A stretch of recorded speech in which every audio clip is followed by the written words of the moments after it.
Thanks, Trevor. This week we go inside the staff room and visit with Nebraska's head coach, Mike Riley. The topic, what it's been like to take over one of the nation's most successful programs and how he's managed a challenging first half. And now we are joined by Nebraska's head coach, Mike Riley. Coach, thanks for being with us. You're welcome, Jerry. Good to talk to you. As much fun as it is addressing a team after a win, it's always a challenge addressing a team after a loss, especially the tough losses that you guys have had. What was your message after those tough losses? There's reasons that you lose, and they all have to be pointed out, and the games become tools for how we're going to try to get better. There are parts that I think are common denominators that, that you can't quit talking about, which is the absolute importance to not let circumstances control your actions or your behavior. You've got to be stronger than that. And in doing that, you will come and practice hard, and you'll get ready for the next game. You will use the things that you did well. You'll improve the things that you didn't, and we just keep working on that. Coach, you and I share an experience of coaching at a university where it's the only major college football program in the state. What's it like controlling the entire morale of the state of Nebraska?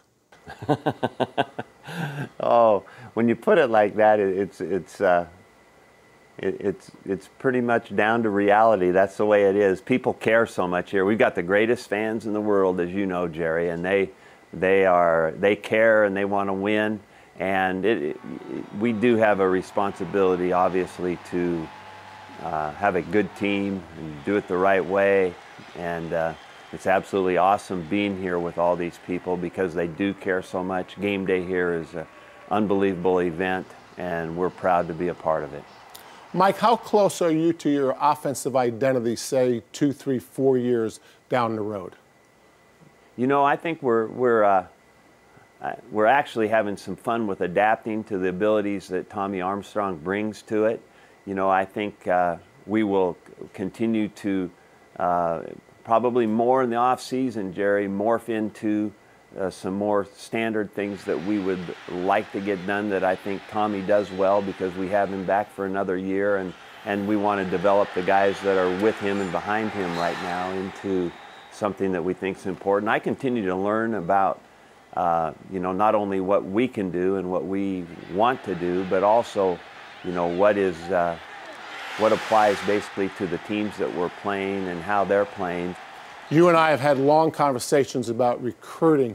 You're presently ranked 5th in the Big Ten Conference based on star ratings and 1st in the Western Division. What's the most important thing that you have to do to attract the top prospects to Lincoln so that you can challenge for the championship year in and year out?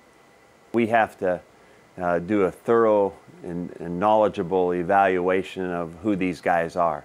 And we want them to understand why they are coming to Nebraska. So now, where we get them, you and I have talked about, and that is an ongoing process of how we want to do that. We'd like to be good locally, what that means in Nebraska, but also locally to me is an area where guys can drive to, because there's issues in college recruiting, and one of them is guys need to get to see your place as early as they can. They're making decisions earlier than ever.